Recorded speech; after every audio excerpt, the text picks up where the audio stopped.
Welcome to Unit 8 Trigonometry, and this is Day 3 applying angles of elevation and depression. So what you see here is whenever you're considering sight level, this would be considered 0 degrees. You're not looking up or down, so you do not have an angle of elevation or depression. But if these two people were looking at each other, the person on the top would be experiencing an angle of depression, which would be how many degrees below the horizon it is. The person on the bottom here would be experiencing an angle of elevation because they are looking up. The thing to know about these two angles is that they are congruent by alternate interior angles theorem. And here's your definitions for those two. You can take a moment to write these down. All right, it's time for a few examples. We are going to be using our right triangle trigonometry and doing these problems. The main challenge is to actually be able to set them up. So if you want to pause this really quick and try to come up with a diagram to describe the situation, I'll show you what I've got. Okay, now taking a look at this, here's the triangle that I came up with. And so you've got your person sitting eye level with the stage. They're kind of depressed below the horizon there, and that's at point P. And you've got an angle of elevation of 27 degrees to the top of the acrobat's head. We do know this platform is 25 feet tall with a 5.5 foot tall acrobat. 5 foot 6 inches converts to 5.5 feet. So the thing I'm going to do is say that this total leg over here is actually 30.5 feet. And now I'm going to calculate x. I'm going to use right triangle trigonometry to do that. As I write that out, looking at the 27 degrees, I have the opposite leg and the adjacent leg involved. I'm going to be using the tangent function. So it'll set up as the tangent of 25 equals opposite, which was 30.5, over adjacent leg. Now what I'm going to do is multiply by x on both sides to get x times the tangent of 25. Equals 30.5, and my last step would be divide by the tangent of 25 on both sides. All I've got left to do is type this in my calculator. Now, before you start using that calculator, remember my little tip from yesterday is that you've got to make sure your calculator is in the degree mode. If you don't do that, you're not going to have success here. And I get that the audience member is approximately 65.4 feet away.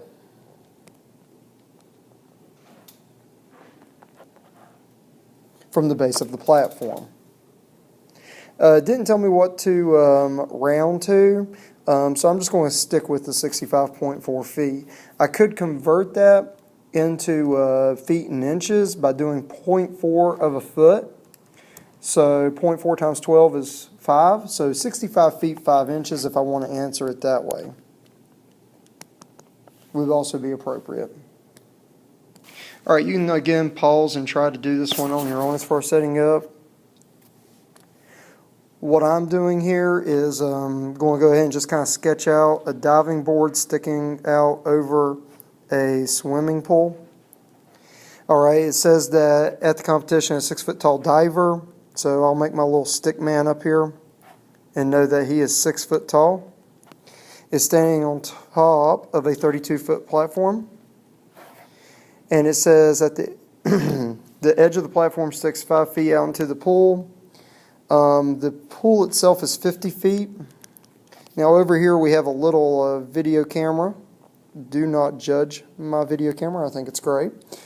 And it's even with the pool's edge. If the camera is angled so its line of sight extends to the top of the diver's head, what is the angle of elevation to the nearest whole degree?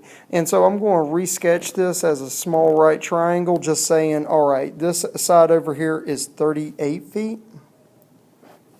The bottom segment here, people are tempted to say 50. If you'll recall that he's standing 5 foot out over that, so it's actually going to be 45 feet for that and x degrees. This will tell me, this is a setup I'll use for this problem. I'm going to go ahead and erase some of this stuff here and then get to work. All right, moving right along, this is going to make use of the tangent function because the 38 is the opposite leg and the 45 is the adjacent leg. The tangent will be of your angle, which is x. This is one of those cases where it's an unknown, equals opposite is 38, adjacent was 45. Now to figure out the angle, I will do the tangent inverse of 38 over 45. Don't be surprised if you ever see it written as arctangent on a multiple choice.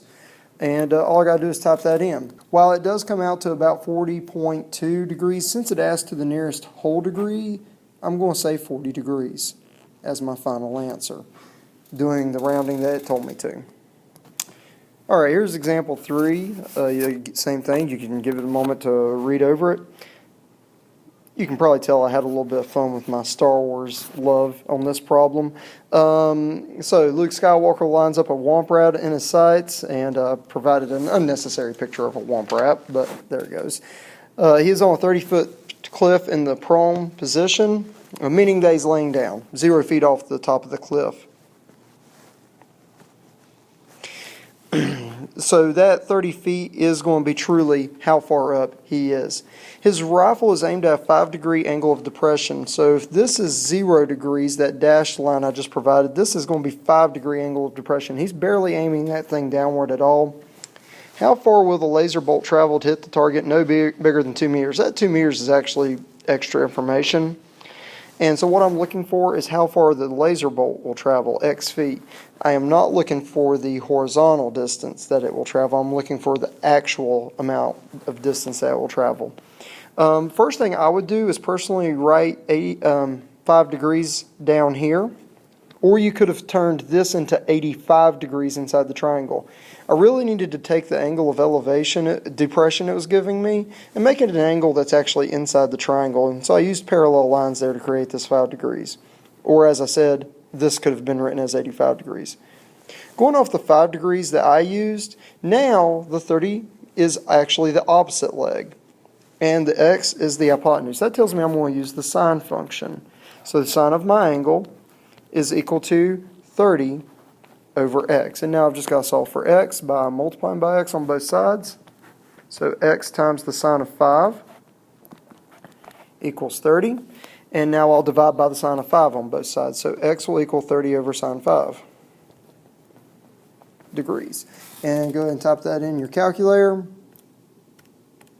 And we know that laser bolt has to travel about, again we're rounding here, 344 feet.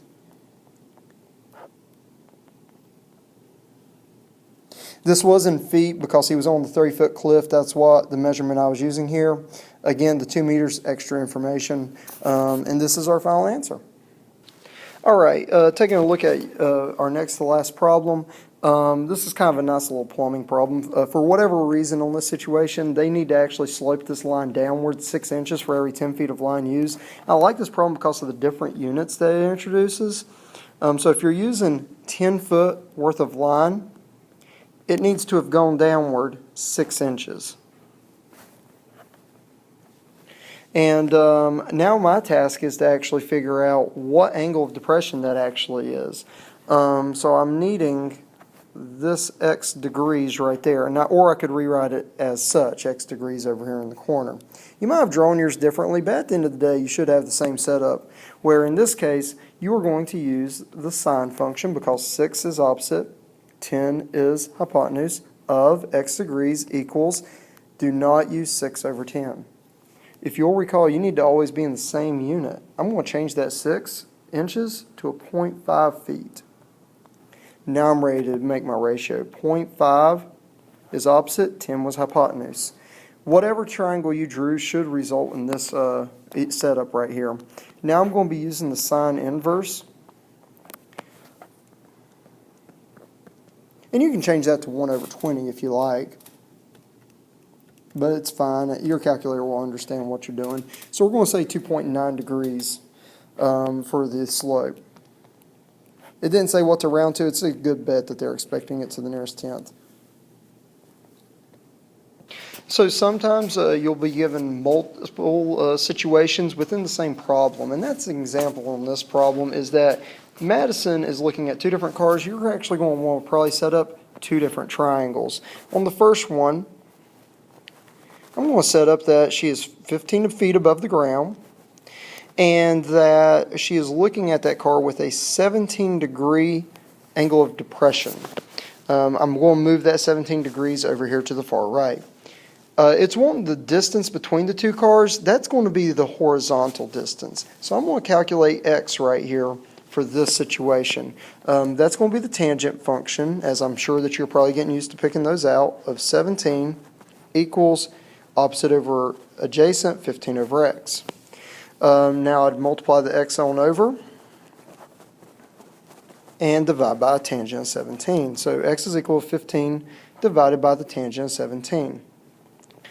You could go ahead and get a rounded answer right now. Since this isn't going to be my final answer, I'm just going to wait for a minute. What I'm going to do is go ahead and set up for the other car.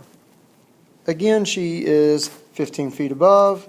She's got an angle of depression of 31 degrees. I didn't draw these triangles to scale. Just realize that this car will be closer to the building than what the previous one was. If you're looking at a shallower angle of depression, the object is further away from you.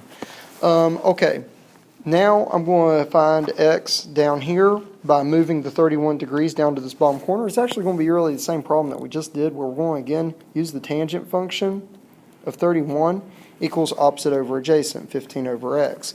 Now I'll multiply the x over. X times the tangent of 31 equals 15, and divide by the tangent of 31. And what I would probably recommend you do is you'll probably see that this is actually kind of a headache for how I did this problem. I would probably honestly prefer you to maybe use a different variable through here than the x that we did on the previous one. So in fact, I'll probably use a y here. Okay, now you could type both these in and just subtract them to know how far the cars are. Knowing that this is a bigger value here with the x, my final answer is going to be x subtract the y, or the other x if you had done it like I did initially. And that will give me my final answer. What I'm going to type in my calculator is 15 over tangent 17. And I'm going to take away the 15 over tangent 31. And this will spit out my answer. My final answer is about 24 feet.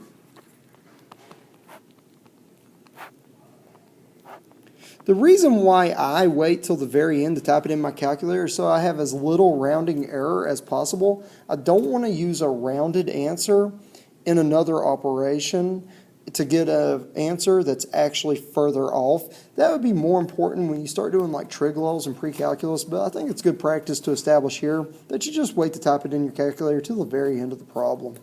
All right, that wraps up today. If you got any questions, please let me know.